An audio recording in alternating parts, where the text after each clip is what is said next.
Now, the thing I want you to understand, for microphones, once you understand one channel, you understand the others because they're identical. They're just duplications of channels.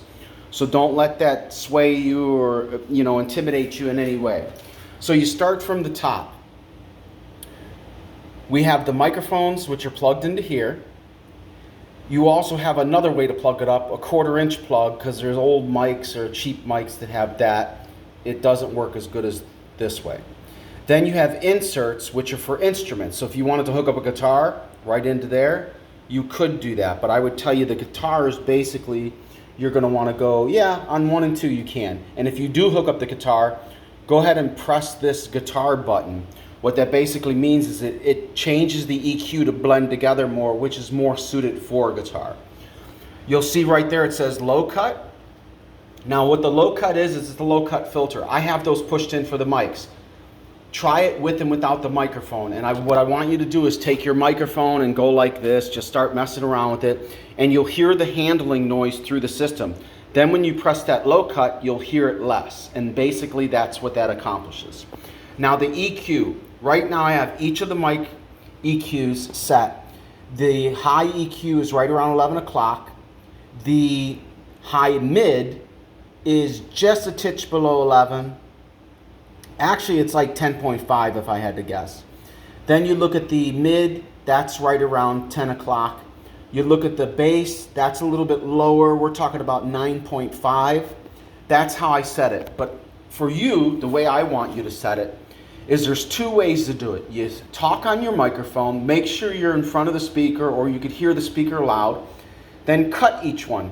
Get rid of all the bass, then start bringing it in, test 1, 2, keep talking.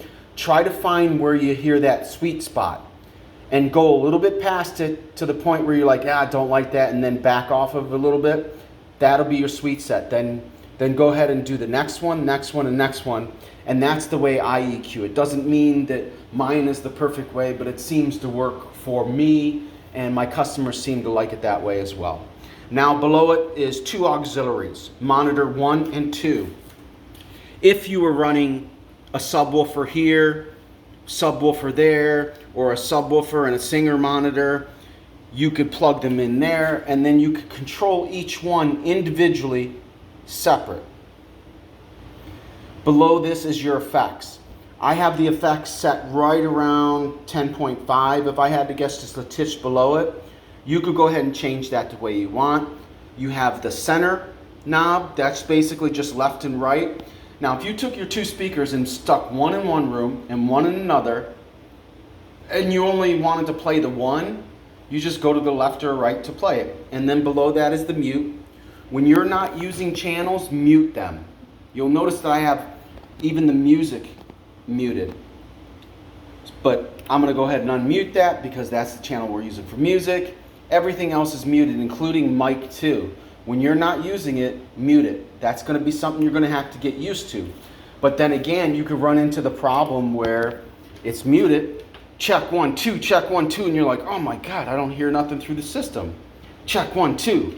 So let's go ahead and bring it up. Check 1, 2, still can't hear anything. Now unmute it. Check 1, 2, you hear it? Mute it, can't hear nothing. The first thing you do is if for any reason you don't hear sound and you want to know that your system's working and is the signal getting through the mixer, you first look at that signal thing. If you start seeing a signal, you know that it's getting to the mixer. So the microphone's working, the speakers most likely are working. You have to figure out, well, what happened? And it happens to the best of us. Now I figured out that the mute button was pressed in and that's why I couldn't hear it. In fact, I just had a guy call me. I sold the system to him probably about six years ago, and he couldn't get the sound, and I kept asking him, did you check your mute buttons? He must have forgot where they were at, and within 15 minutes he figured it out, and boom, done. But that's what you got to do for that. Now, below that is what you call a PFL. That's your personal listening. So if I was to play music, in fact, let's go ahead and do that just to give you an idea. I'm going to go ahead and press it in on this one. All right? Check 1, 2, check 1, 2. What it does is it shows you the signal. Check 1, 2. So that's what that's for. I only have it set on your music one so that you could see the music going up and down. Other than that, I don't necessarily need to see this. You know, the music's the most important to me. Then you have your faders. These are your volume knobs. I would tell you, you see that says 40, bring it up to 40. Same thing with your music, bring it up to 40. The rest of these are down. So you got the 2 mics that you'll be using, and this, I have it really low. Check 1, 2, so you could barely hear it, but you know that it's working. Then you start bringing your volume up. And I would tell you when you're not using it, what do you remember to do? I know I can't hear you because this is a video, but what are you supposed to do when you're done using the microphone or the music in something you want to get used to? Do, do, do, do, do, do, do.